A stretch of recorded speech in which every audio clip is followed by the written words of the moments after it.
My thirst and hunger for truth and righteousness and just wanting to be the best Mormon ever was still at play. In fact, after I got married in that first year, I took some of the deeper level courses, which were focused on the Doctrine and Covenants. And then there was the one on having an eternal family.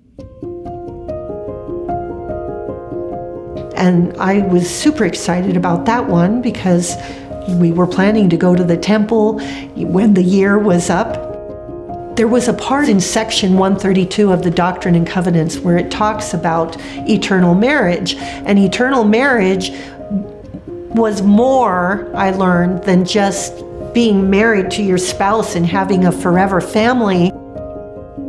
Although no longer explicitly taught today, Tracy's Institute instructor taught her that the Doctrine and Covenants reference to a restitution of all things during the millennial reign of Christ included the reinstatement of the principle of plural marriage. The principle of eternal marriage was the law of plural marriage, the law of polygamy. And even though that had been set aside in this life, is what Mormon theology taught, a restoration of all things, what did that mean?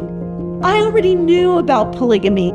These old guys back in the day, they had more than one wife, big deal.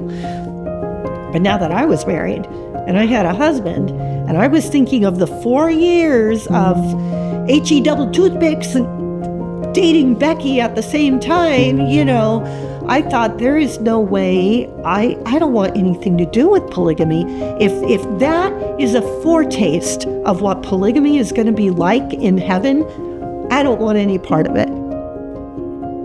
But if the church is true, and it is, then this is something I'm just going to have to deal with.